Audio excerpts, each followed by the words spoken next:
Can you think back to the time before colonization when waters weren't restricted, when they were flowing freely? And yes, sometimes when it rained, they would swell. Sometimes they would change course. But they did so the way they wanted to, instead of people controlling it. So look at that beautiful energy flowing. Imagine that in your mind's eye. And then you can also imagine these beautiful kikish, or our homes, that are dotted kind of along the river, but not so close that we can harm her. But that's a life source. That water is a life source, so it has to be pristine. We have to respect it. I connect to the LA River in a different way than a lot of people. Me iha ne hinkam ne twanya ne tinor duno calderon, komikrabet na ha Tongva, koi mixkanakan koyo eme. Today we are coming to you from Lewis McAdams Riverfront Park, which is a really special area because it's right along the river, at least where the river stands today. It's got easy access. It's a beautiful park with a lot of native plants. The Los Angeles River and its health is sort of symbolic and relevant towards the quality and health of everyone in the Los Angeles region. Coming from the tribal communities that are, these are our ancestral lands, this was a source of life, happiness, and communication and community. I think it also sort of gets at, if the Los Angeles River is not in good health, the people won't be in good health. You know, there's a whole history not talked about where my relatives before colonization were paddling upstream and downstream in their Thule boats, and how they were catching salmon, and the grizzly bear was beside that river before it was devastated and eliminated in California. And there's just so much beauty that was traditionally tied to that river.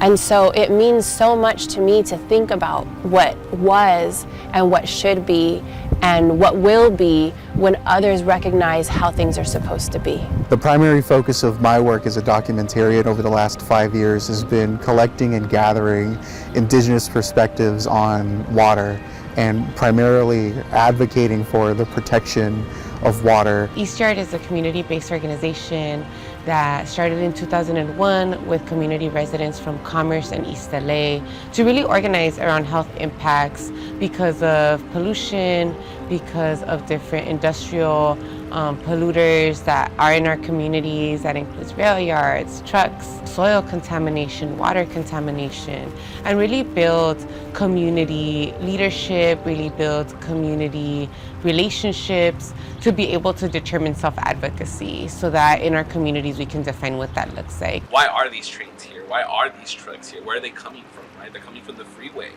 So we got into the freeway. They're coming from the port, right? That's where the freeway goes. So that got us down into the ports, right? And really growing at a grassroots level all along the way. Really from residents who were just trying to figure out, like, what is it? How does it affect us, and what can we do about it? The rail yard got us onto the freeway. The freeway got us into the river because it runs right along the river, right? Those things aren't separate. The river got us into housing because we don't want our communities to be displaced, right? And so we do a whole range of issues. I would say the lack of awareness of the community members in itself, and always having questions on what's going on, but knowing what's going on, but not having the exact words for the issues that are happening around them. I've been involved with them like throughout like my high school and like college years, so that's been like 10 years probably. I've interned with them and I've done different types of work with them. During the last drought, my hometown of Thousand Oaks was one of the higher water consuming cities per capita in the state of California. When I started looking at and seeing the data, you know, comparing that to Los Angeles County and even the city of Los Angeles, like, it just didn't feel right that just because like where I grew up, which is primarily, you know, an affluent community, people just kind of waste water just because they have the money, while other people are really struggling just to, you know, get by and stay healthy. I didn't know the significance of it until I was older and learned from my elders how important the river was and is, but the fact that it's a little bit different today than it should be. My passion is just to bring it back the way that it was once flowing as the free spirit that she is. The amount of uses that we have for that water is endless, but it wasn't just a take. We always made sure to honor that water and to make sure that there was always water for our other relatives, the plant relatives, the animal relatives. You know, we didn't just hoard it like it was only ours to take. It was a reciprocity and an understanding of how to be with that river. We actually did a project called Reclaiming the LA River, where some of our youth members went around and just talked to folks who are engaging in the river, right? Folks who are jogging, walking, riding their bikes, folks who live on the river, right? So we're talking about really like protecting the river. That also involves the folks who utilize it the most, including our houseless neighbors, right? And so I think it actually provided a lot of humanity for folks who do live along the river, and helping us understand that they are an integral part of our community too. How do we interact with the river today? That's a little bit difficult because the health of the river, we feel like it's not safe. So a lot of people in our community are afraid to really utilize the river the way we should, like harvesting our tule or even sitting down by the river and touching it and praying with it. When I think about the way that my health is being affected by the Los Angeles River, I think about how it could be affected as a basket weaver. You know, I cannot tend to the basket weaving materials by the river because I know that it's toxic. The runoff that's coming in from the freeways and, you know, all of the city into the waterways, the poisons that have been spewed into that sacred river, the factories that continue to do things that are not natural. We've had members of East Yard sample the sediment in the LA River and find really high levels of lead, right? To the point where it should be treated like toxic waste. And that is an indicator of what we're actually finding in our yards, right? That's an indicator of what we're finding in our blood, what we're finding in our children's teeth.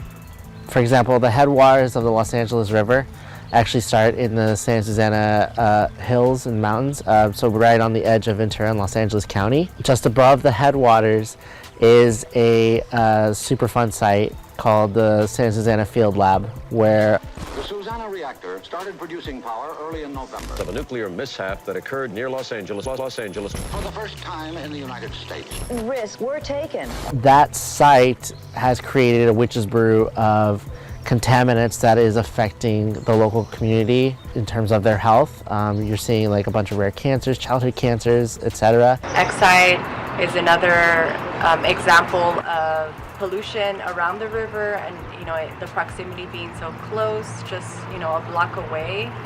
So Paxaayt was a battery recycling plant that emitted lead and arsenic to the nearby surrounding communities from a 4.5-mile radius. That's not to say that it didn't impact beyond that, but the 4.5 is what was looked at. And there's actually studies that show that the river, the emissions that happened of lead and arsenic throughout the communities, it also impacted the river. I remember I was probably like a sophomore and I was doing cross country. We used to run like about 8 to 10 miles every Saturday on the riverbed. And I remember I used to have like trouble breathing. So I was like, what's going on? And I would tell like my peers, like, is it happening to you? And they were like, yeah, like, and we were thinking that it was like the little like hills or stuff like that. I talked to my coach. He was like, no, nothing's going on. Like everything seems fine. And I went to a Tuesday meeting like with the youth group, and they had a presentation that USC had found that it was like really, really toxic in the riverbed. And I was like, what? And then when I saw like the statistics and logistics of it, I was like, oh my God, it makes sense. Like definitely it was something that I didn't know of, my coach didn't know of. And I know that we weren't the only people like using the riverbed, but they don't know that it's actually like causing them other like side effects. I see just what this river's been put through, and I think more importantly just how this river's been degraded, and there's something about that does bring me an immense amount of sadness, and it's something that I try to work through and I try to push through. This body of water was so rich and robust and gave life to not only the people that live there, but really everything that called it home. You just know. You know that the concrete's not supposed to be there. You know that the salmon and the trout are supposed to be there. You know that the grizzly bear is supposed to be there. You know that the reciprocity of gathering our materials and fishing and hunting and, you know, all the gathering, all of that is supposed to be happening with our families. And we can't have that. We don't have that. And so in that way, it still brings an amount of sadness. When people only see concrete in their neighborhoods and they don't see nature thriving as it should be, that's a health issue. That's a health issue for the LA River, but it also impacts our mental well-being and what we know as what should be natural. And so what that does is it normalizes this idea that these are industrial areas, that these are areas that are disconnected from the cycles of life. But I think there's cracks, right? There's cracks in the river, literally and also metaphorically. There are places where life accumulates in the river, and that provides an opportunity to connect, right? To see ourselves beyond, you know, the kind of urban existence. And so those opportunities are really important for contributing to the humanity of our communities. These ways that tribal and indigenous folks view water as this, you know, water is life. That's a common phrase in our community, but it is true, you know, we would not be around without water. But having these understandings and these concepts of how we view water in different components of our lands, in our environments where we view animals as relatives, for example, without these understandings, I just don't think that agencies are in a place to bring the Los Angeles River back to that former health. In my heart, I feel like the LA River is sick right now. It's not healthy the way it's supposed to be, and it's not flowing from the mountains freely the way it's supposed to be. So I feel like that's directly affecting our health, our vitality, our strength. And I believe that when the river heals, the people will heal.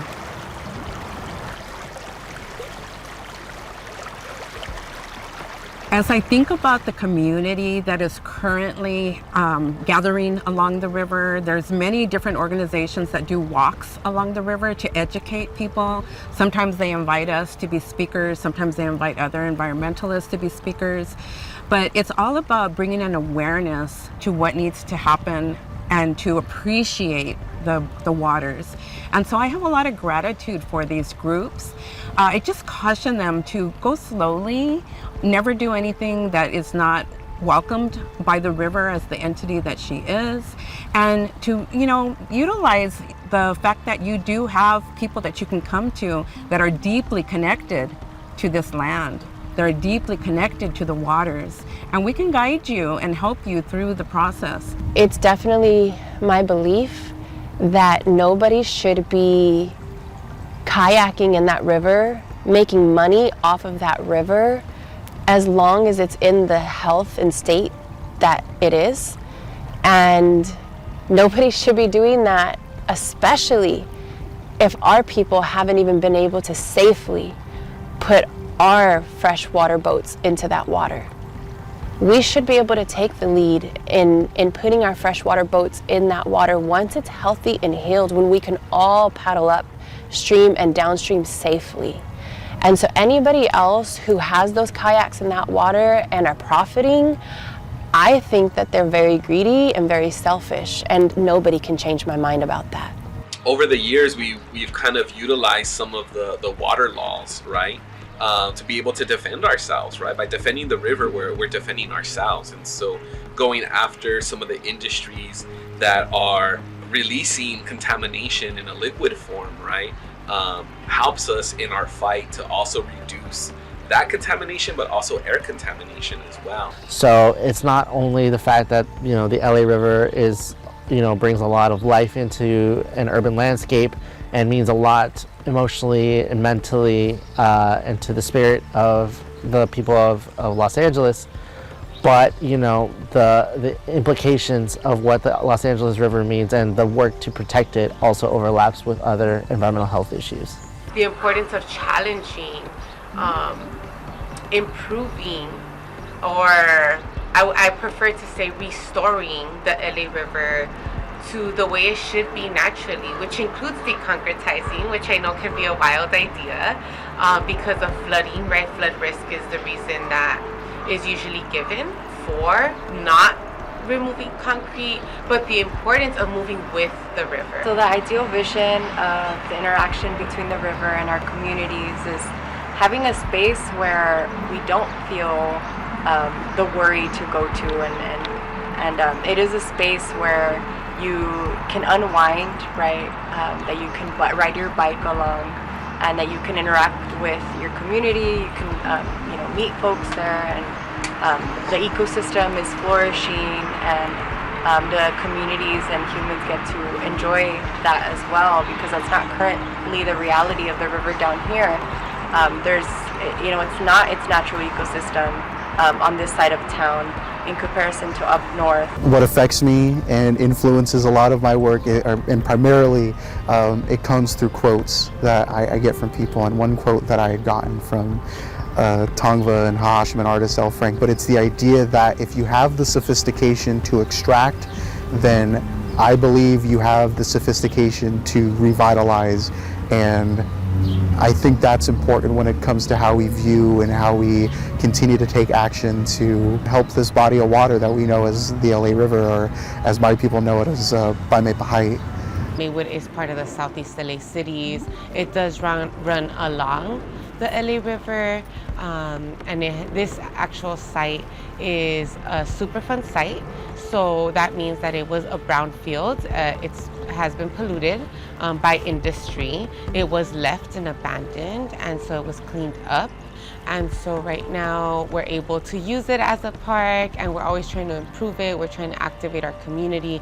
Our community here in Southeast LA is mostly Latino, Mexican, Indigenous folks, both from here and the diaspora, and a lot of migrant communities, a lot of huge renter community, low-income community that just really lacks resources but has a lot of corazon and community. As the original caretakers and stewards of this land, we have that historical understanding rather given to us by past generations or our elders and others in the community. We have that understanding and know-how of what it was like previously when it was in better health and how to do that. We have that interest and passion to get it back to where, to the health that it was, and to make its health better than it is today. For the future of the Paayme Paxaayt, the concrete will be eroded if people decide that they will not take that concrete out. She'll do what she has to do to heal herself if we fail her. Her health will come back. The salmon will come back. The trout will come back. Life will be abundant amongst that river. But if we keep moving the way that we do, we may not, or our grandchildren, our children's children's children, may not be around to see that. But she'll be okay without us. We can ask the water what she wants. We can take down the dams. We can stop taking water from other places, and really respect the water that's here. And I think that would just, I don't even know, it would bring a balance and a happiness to the whole environment.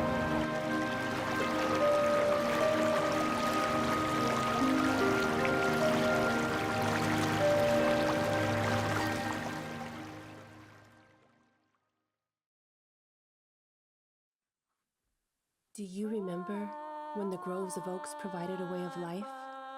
When the Paayme Paxaayt flowed clear and drinkable? When the salmon flowed upstream through the river? When the grizzly bear ate the salmon and the berries on a beautiful summer day? When the Tongva people paddled in their freshwater boats? When neighbors paddled upstream and downstream to visit? When the freshwater springs were walking distance from home? When the hot water springs were freely shared and cherished? Long before houselessness and poverty were ever an idea, long before our water springs were capped off by corporate entities such as the Department of Water and Power, long before the grizzly bear was shot to extinction in California, long before the devastation and invasion of the mission system, Mexico and America, long before grocery stores and fast food.